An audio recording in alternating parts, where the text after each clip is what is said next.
वालेकुम and welcome to star and style season 5। मैं हूं आपका होस्ट आसिम याटेवाना। आज के शो में हम आपकी मुलाकात करा रहे हैं पाकिस्तान के एक ऐसी आइकॉनिक आर्टिस्ट के साथ जिन्होंने अपना सफ़र तो पीटीवी से शुरू किया, बट आज वो हर जगह हर चैनल पे छाई हुई हैं। और उनके साथ न्यू जनरेशन का न्यू टैलेंट वो भी आपके साथ इंट्रोड्यूस कराएंगे। जब भी कोई ख़ास मेहमान मेरे शो पर आता है तो मुझे बहुत एक्साइटमेंट होती है। और आज क्योंकि मैं दो डिफरेंट लेवल के आर्टिस्ट के साथ आपकी मुलाकात करा रहा हूँ, एक जिन्होंने पीटीवी पे 90s में अपने करियर का आगाज़ शुरू किया और एक जो आजकल काम कर रही हैं। So we'll be presenting you two different generations of artist जिनके उनके जो काम के एक्सपीरियंसेस है वो डिस्कस करेंगे और जो मुश्किलात हैं, जो चैलेंजेस हैं, उनके बारे में हम बात करेंगे। मेरी पहली गेस्ट मेरी बहुत ही फेवरेट अदाकारा, 90 से उनको फॉलो कर रहा हूँ और अपने आप को आज भी रेलेवेंट रखा हुआ है। चाहे होस्टिंग हो, चाहे एक्टिंग हो, चाहे प्रोडक्शन हो, हर फील्ड में अपना नाम बनाया और आज हमारे साथ तशरीफ़ रखती हैं। I would like to invite the iconic, the gorgeous, the beautiful Sadia इमाम।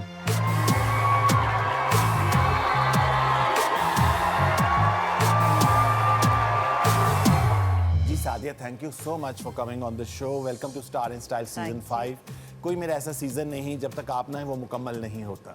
ये आपकी मोहब्बत है आसिम कि आप हमेशा याद रखते हैं और मौला इसी तरह आपको कामयाबियाँ अता करता रहे। ये सेट ऐसे ही सजा रहे। ये यादें हैं जो हम सब समेटते चले जा रहे हैं आहिस्ता बिल्कुल आहिस्ता। बिल्कुल। जैसा कि मैंने इंट्रो में कहा सादिया के 90s में एक कमर्शियल के थ्रू जब आप आईं और एक तहलका मच गया, सब क्यूरियस थे कि ये प्यारी सी लड़की कौन है। और अभी तक आप देखें कि अब आपने अपने आप को रेलेवेंट रखा हुआ है। मैं ये पूछना चाहता हूँ कि जो अपने आप को आजकल के दौर में, जबकि सोशल मीडिया का दौर है, अपने आप को आज भी आपने रेलेवेंट रखा हुआ है, ये चैलेंजिंग नहीं लगता आपको? है तो चैलेंजिंग, लेकिन ये लोगों की बड़ी मोहब्बत है। मेरा ख्याल है कि वो कहीं भी हमें मिलते हैं। जबकि मुझे 12 साल हो गए इंडस्ट्री को खैरबाद कहे हुए। अब मैं शोज़ करती हूँ ज़्यादातर, तो लोग आपको पहचानते उसी नाम से हैं। ड्रामे की पहचान है, पीटीवी मेरी पहचान है सबसे बढ़कर, क्योंकि जब मैंने स्टार्ट किया तब तो चैनल्स ही नहीं थे। पीटीवी के बाद ये सारे चैनल्स, ये तो कहते हैं ना हमारा घर है, हमारे माई बाप है।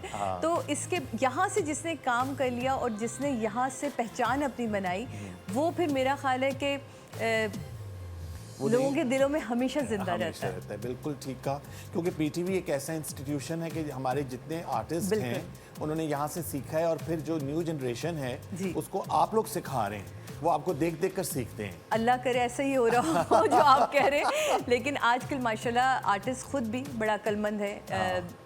डिजिटल मीडिया का दौर है। हमारे वक्तों में ये तो मीडिया था ही नहीं, बल्कि हमारे वक्तों में तो वो वाला फ़ोन भी नहीं था जिससे हम तस्वीरें खींचा करते। बहुत लेट आया, मुझे अच्छी तरह याद है। 2012 तक जब मेरी शादी हुई तब तक हम स्काइप पे बात कर रहे थे 2010 में, और 12 में आके व्हाट्सएप एंड ये सारी चीज़ें वो हुई थी। तो शुक्र है, लेकिन उस वक्त डिजिटल मीडिया नहीं था। लोग इतना बड़ा मीडिया का काम करते थे। आप यकीन माने कि आज ड्रामा 8 बजे ऑन एयर हुआ है और पूरे शहर में शाम के और सुबह के अखबारों में छप जाता था, और जो लोगों के नक्कारे बजते थे ना उनकी ज़बानों से, वो बड़ा कमाल था। वही सबसे बड़ी कामयाबी होती है किसी भी आर्टिस्ट की, कि आपकी ऑडियंस जो है वो आपको आपके नहीं, आपके कैरेक्टर के नाम से पहचान रही हो।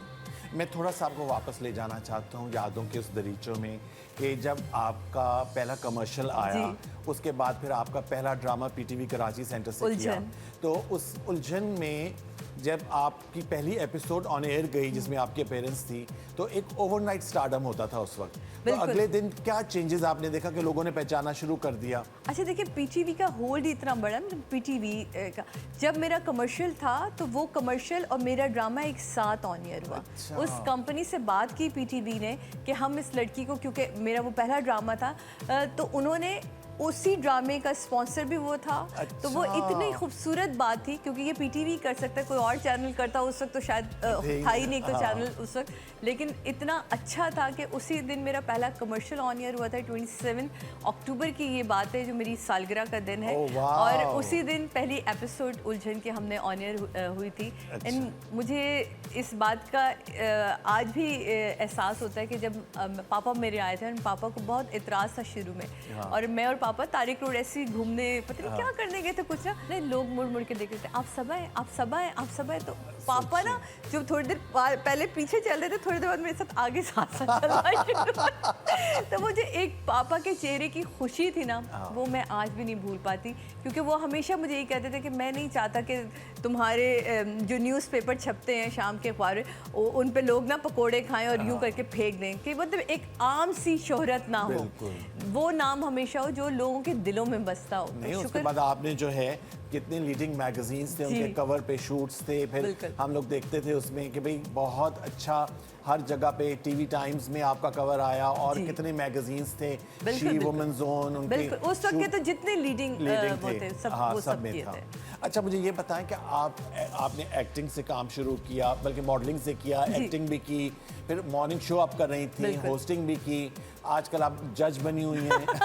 नहीं, ऐसा कुछ ये जो जजमेंटल वाला काम शुरू किया आपने, हम बिल्कुल जजमेंटल वाला काम नहीं करे, क्योंकि उसको पहले लोग समझे कि वो काम जो है वो रिव्यू करना है। हाँ जी। आपकी जिंदगी का तजुर्बा देखें, आप किस तरह ड्रामा देखते हैं, हर एक की अपनी अपनी राय, आप अपने हिसाब से अपने ड्रामे को देख रहे होंगे, मैं अपने हिसाब से मुझे ऐसा लगता है कि जब मैं ड्रामा देखती हूँ तो उसमें 2-3 चीज़ें जो मैंने पीटीवी में अपने बड़ों से सीखी, सही उर्दू का इस्तेमाल, सही तलफ़ुज़ हो आपका, फिर हमें एक चीज़ सिखाई गई थी कि टीवी मीडियम है देखने का, रेडियो मीडियम है सुनने का।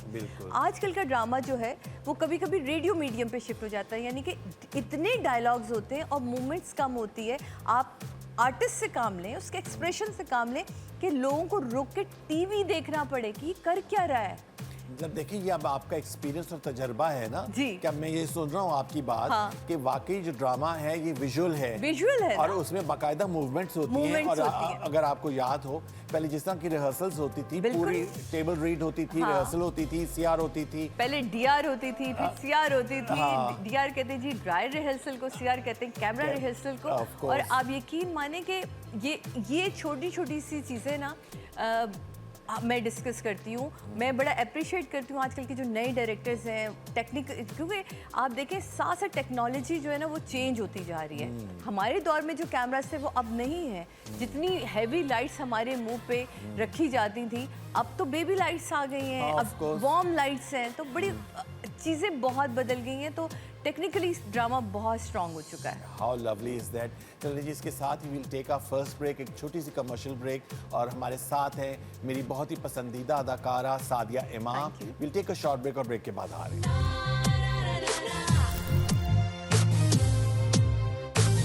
मुझे अपने अंदर मेरी हर चीज़ प्यारी लगती है, जब मैं एक्टिंग करी थी तब, जब मैंने डायरेक्शन की तब, अब जब मैं शोज़ होस्ट कर रही हूँ, क्योंकि ये भी मैं कहती हूँ अल्लाह मियाँ चुनते हैं, और अगर अल्लाह ने आपके ऊपर इतना मेहरबान है आपका रब, तो मेरा ख्याल इसका शुक्र अदा करना चाहिए। बिल्कुल ठीक है। वो आर्टिस्ट ही क्या जिसके अंदर रिदम ना हो, म्यूजिक ना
जी welcome back after the break और मेरे साथ है सादिया इमाम और हम अपनी यादों की कुछ बातें कर रहे थे, कुछ आजकल के दौर की बातें कर रहे थे।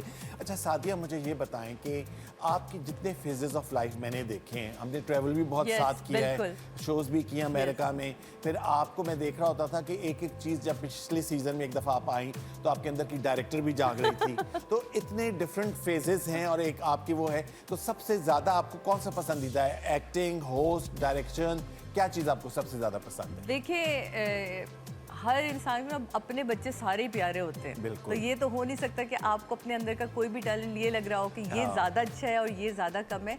मुझे ऐसा लगता है कि जब मैं एक्टिंग करी थी वो एक कमाल काम था, क्योंकि हमें बेहतरीन डायरेक्टर्स मिले थे, हमें बेहतरीन उस्ताद मिले थे और उन्होंने हमें इतना अच्छा डायरेक्ट किया, इतना अच्छा सिखाया। और आज अगर हम कुछ डायरेक्ट कर पाते हैं या किसी की इस्लाह कर पाते हैं तो ये आज उन्हीं की देन है, वरना तो हमें ये टेक्निकल लैंग्वेज ही नहीं पता थी। आप यकीन माने कि बहुत सारी जगहों पे बहुत सारी ड्रामे आज जब मैं देख रही होती हूँ, आप यकीन माने, तो मुझे एहसास होता है कि इन बच्चों को अभी टेक्निकल लैंग्वेज नहीं पता, इनको नहीं पता कि हम इस वक्त क्लोजअप पे है, इन्हें नहीं पता कि मिड क्लोज क्या होगा, लॉन्ग शॉट क्या होगा।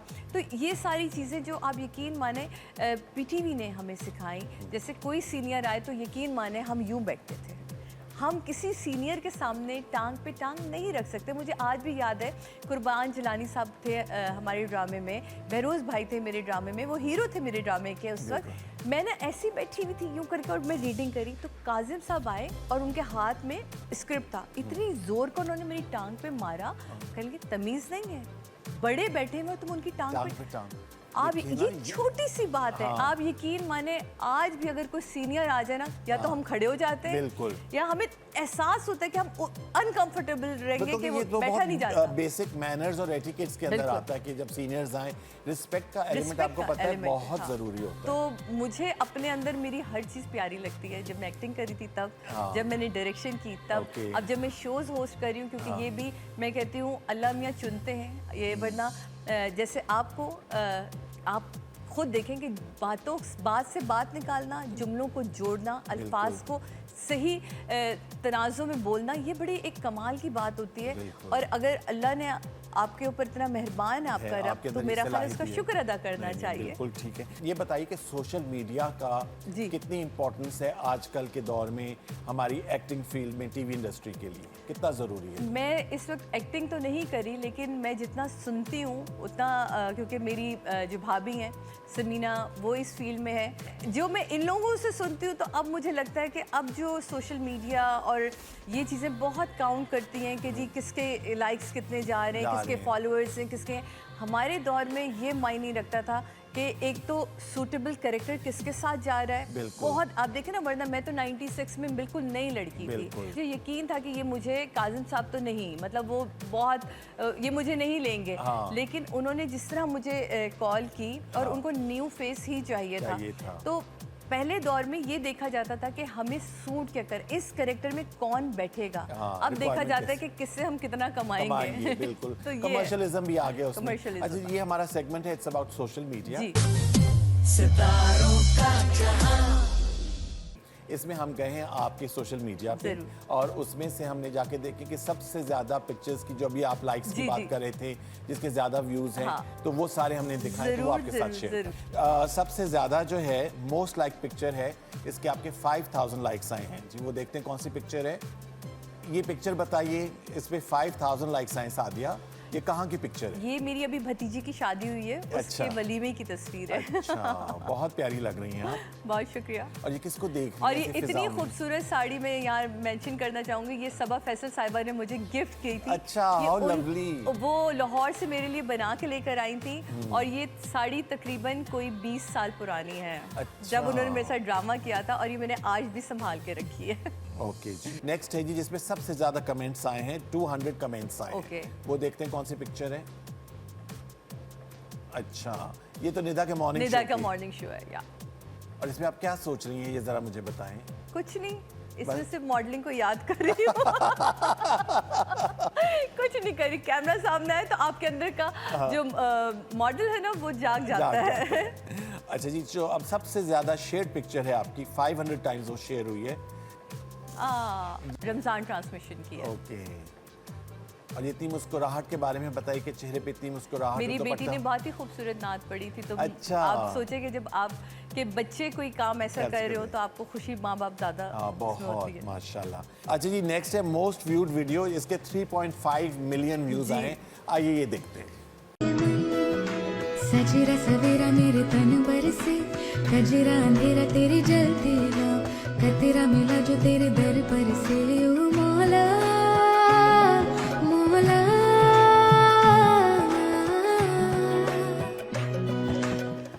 ओ माय गॉड सादिया, ये कहाँ की वीडियो है मुझे बताइए। ये कराची जिमखाना की है। हम गए थे इफ्तार पे। नादिया खान है हमारी बहुत ही खूबसूरत और बहुत ही प्यारी दोस्त एंड होस्ट, और उन्होंने हमें इफ्तारी पे इनवाइट किया था। तो अच्छा। वहाँ गए थे, तो ये रेंडमली जो है वो वीडियो बनाई, अच्छा। रील सी बनाई थी कि हाँ। कपड़े, क्योंकि बहुत ही खूबसूरत जोड़ा लग रहा था। हाँ, चलें जी, ये था हमारा सोशल मीडिया का सेगमेंट। इसके साथ ही will take a short break, और ब्रेक के उस तरफ कुछ म्यूजिक की बातें, सादिया के साथ कुछ और बातें करेंगे। एक छोटी सी ब्रेक।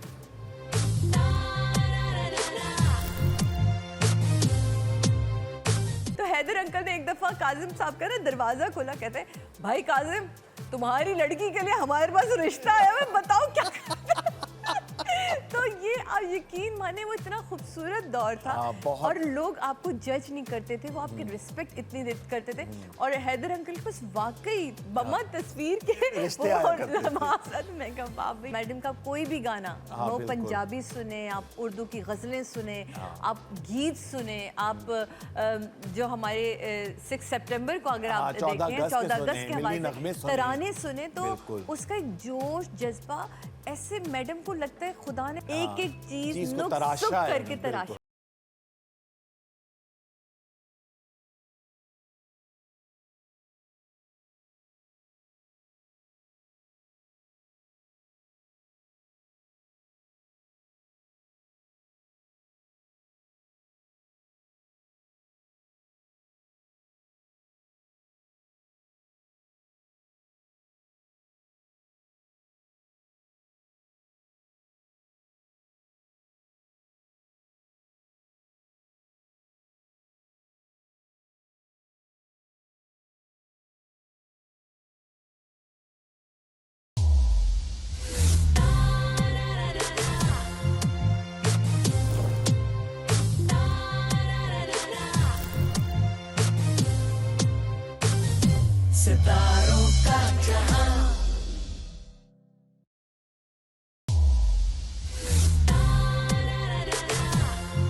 जी, वेलकम बैक आफ्टर ब्रेक। मेरे साथ है सादिया इमाम, और ब्रेक से पहले हम सोशल मीडिया की बातें कर रहे थे।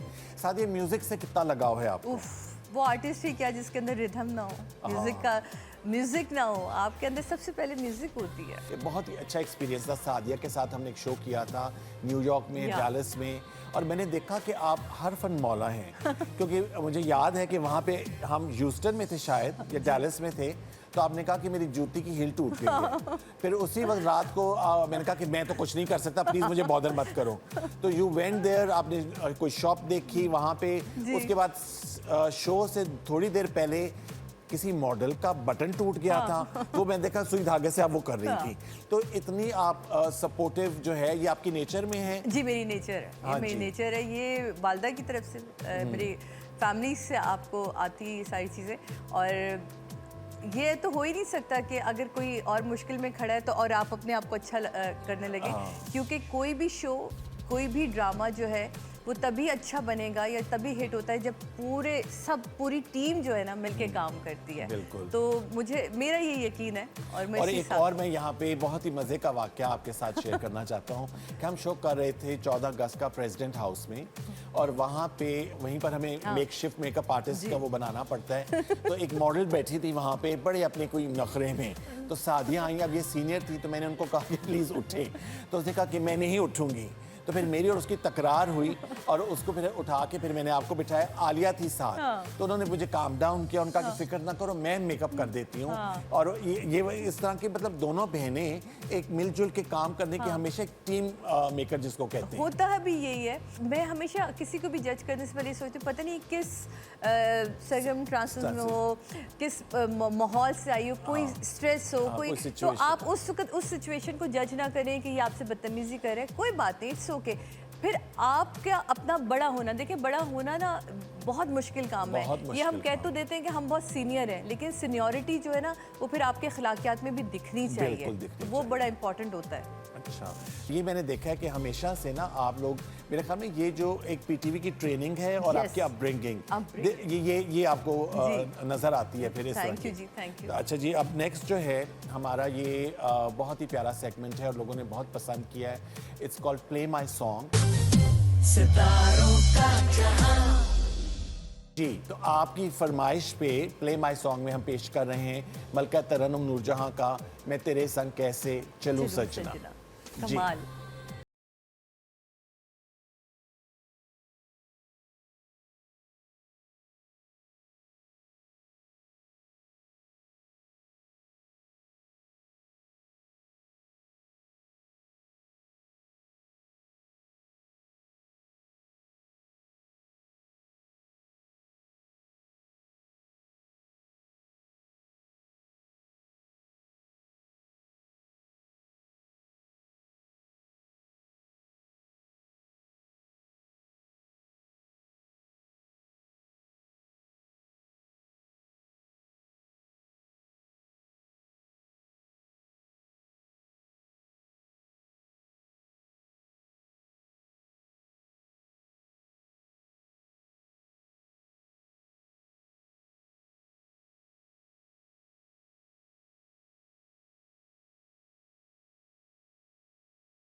Welcome back after the break. और ब्रेक से पहले बहुत ही खूबसूरत सॉन्ग। वाह, ब्यूटीफुल, मैं कहता हूँ कि क्या कॉम्पोजिशन थी और क्या शायरी, क्या शायरी थी। अमजद इस्लाम अमजद साहब की शायरी थी, मोहसिन रजा साहब की कॉम्पोजिशन थी। और मैडम के जो एक्सप्रेशन है ना, सिर्फ एक्सप्रेशन चेहरे की, जो वॉइस में वो एक्सप्रेशन डालती है ना, ऑफ कोर्स आप उसके अंदर कहीं खो जाते हैं। और हर मैडम का कोई भी गाना, वो पंजाबी सुने, आप उर्दू की गज़लें सुने, आप गीत सुने, आप जो हमारे 6 सितंबर को अगर आप देखें 14 अगस्त के हवाले से तराने सुने, तो उसका एक जोश जज्बा ऐसे मैडम को लगता है खुदा ने बिल्कुल ही ना एक एक चीज नुक्स करके तराशा था। बिल्कुल। और ये हमारे पाकिस्तान टेलीविज़न लाहौर सेंटर की पेशकश थी। प्रोग्राम का नाम था तरन्नुम, जिसको ख्वाजा नजमुल हसन फ़रख बशीर साहब किया करते थे। जी सादिया, अच्छा अब कुछ इंटरेस्टिंग क्वेश्चंस मैंने आपसे पूछने हैं। मुझे बताइए कि क्या आपको याद है कि सबसे पहली बार कैमरे के सामने जब आई तो आपका क्या हाल था? दिल धड़क रहा था या स्क्रिप्ट भूल गया था? मुझे 103 बुखार चढ़ गया था। पर हुआ क्या कि मैंने तो पहले कमर्शियल किया था, पीटीवी का ड्रामा बाद में किया था। तो जो कमर्शियल की रिकॉर्डिंग पे पहला दिन था मेरा ना, तो आपको पता है उस वक्त तो घर घर घर की आवाज़ 35 mm पे हो रहा था, तो वो घर घर घर की आवाज़, तो वो जैसी शिको थे, अल्लाह उन्हें गरीब की रहमत करे, अब वो इस दुनिया में नहीं रहे, वो प्रोड्यूसर थे हमारे। तो जब उन्होंने अखबार का रोल बना के रखते थे कि बस बच्चे गलती नहीं होनी चाहिए कोई, अच्छा। और पूरा उन्होंने समझाया सिखाया सब कुछ कर दिया। अब मुझे तो पता ही नहीं कि कैमरा ना वो फुट्टे से खींच रहे हैं और वो सारी बिट वगैरह।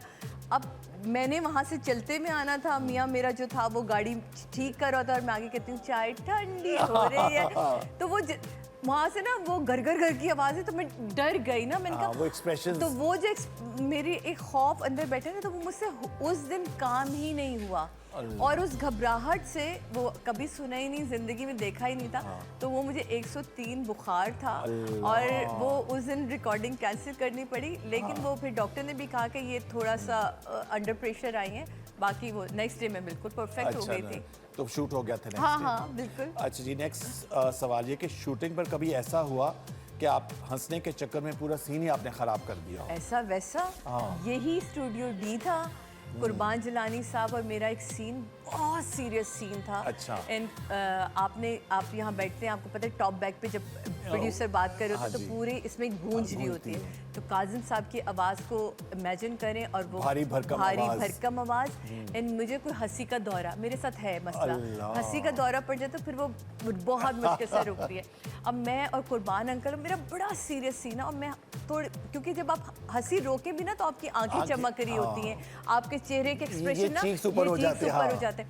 तो काजिम साहब की एकदम से टॉप बैक पे आवाज आई, इसलिए मैं नई लड़कियों को कास्ट नहीं करता, ना तहजीब होती है ना तमीज होती है इनकी, इनको पता ही नहीं कि काम करना कैसे। और ना मैं, आप यकीन माने, वो बेडरूम का सीन था, मैं यूं सुन रही हूँ और इतने कैमरामैन, इतने एक्स्ट्रा, और उस दौर में पीटीवी की रिकॉर्डिंग लोग भी देखने आते थे, और इतने लोगों में ना मैं यूं, और मुझे मेरी और कुर्बान अंकल की नजरें मिली और मेरे टप टप आंसू गिरना शुरू।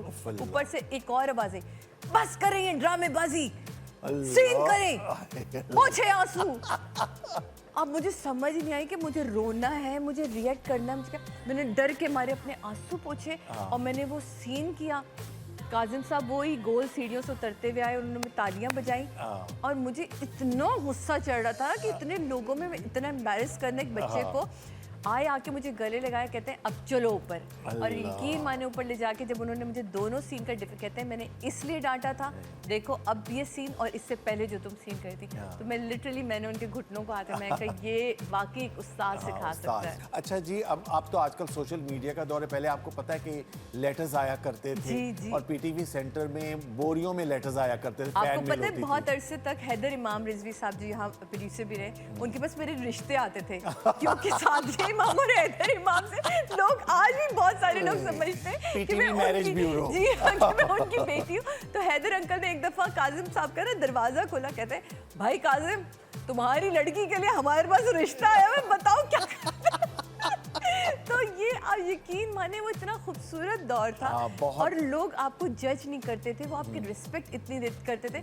और हैदर अंकल के पास वाकई बम्मा तस्वीर के रिश्ते आया करते थे। लम्हात मैं कहा बाप रे, ये तो एक इस तरह अच्छा की जी, भी चीज़ ये होती बताइए क्या कभी किसी फैन ने आपको कोई अजीब सा तोहफा दिया हो या कोई ऐसा सवाल जिसको सुनकर आप खुद ही हंस पड़ी? सवाल तो नहीं याद आ रहा। मेरे एक फ़ैन हैं जो लंदन में होते हैं और उनकी जब मुझे उस दौर में ये आपको पता है वीडियो कॉल्स वगैरह नहीं, तो हाँ, कोई नहीं थी। इंटरनेट वो नहीं था। हाँ। तो पीटीवी से ही मेरा उन्होंने नंबर लिया था। अच्छा। और हैदर अंकल ने ही उन्हें नंबर दिया था। तो उन्होंने मुझे फ़ोन किया, उन्होंने कहा आप एक दफ़ा लंदन ज़रूर आइएगा और हमारे घर आइएगा, हमने आपको आप प्लीज़ आप समझ नहीं सकती हम आपको कैसे बताएं।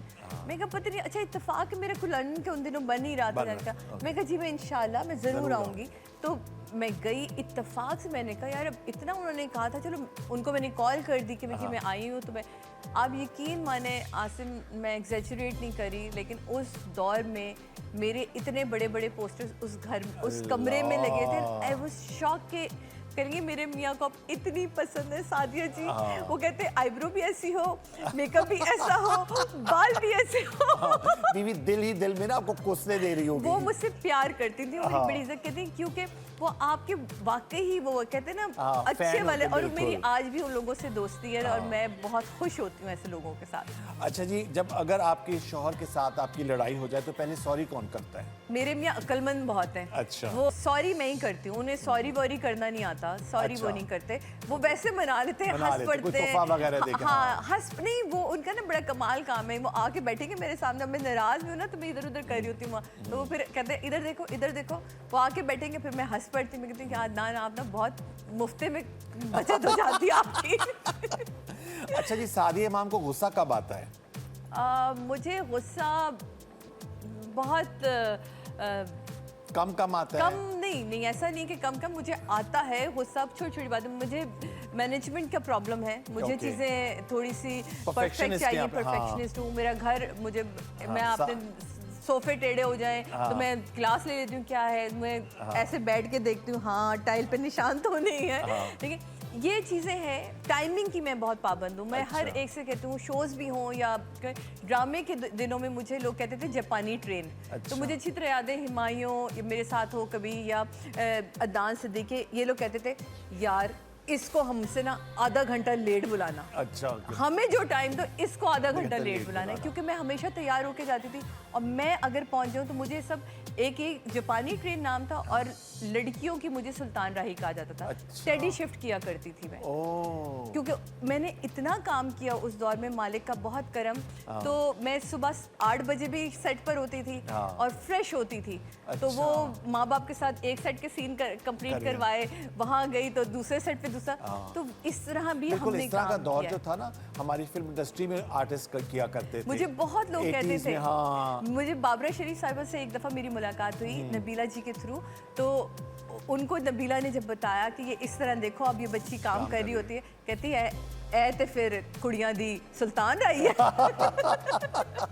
तो वो उनकी तरफ से दिया हुआ कॉम्प्लीमेंट और वो बड़ा ही उनसे मिलना अच्छा, बड़ा खूबसूरत। आजकल जितना काम आप देख रही हैं, आप रिव्यूज भी करती हैं, तो और आपकी अपनी जिंदगी के ऊपर आप देखें ना कितने अप्स एंड डाउन्स, एक बहुत एक लेगेसी है इसकी, एक इस कहानी की। तो इसके ऊपर अगर कोई फिल्म बने या ड्रामा बने तो आप क्या समझते हैं कि कौन सी आजकल की हीरोइन इसको पोर्ट्रे करेगी आपके कैरेक्टर? आई थिंक इकरा या फिर हानिया आमिर। मैं काफ़ी चुलबुली सी थी जब मैं पीटीवी में आई हूँ।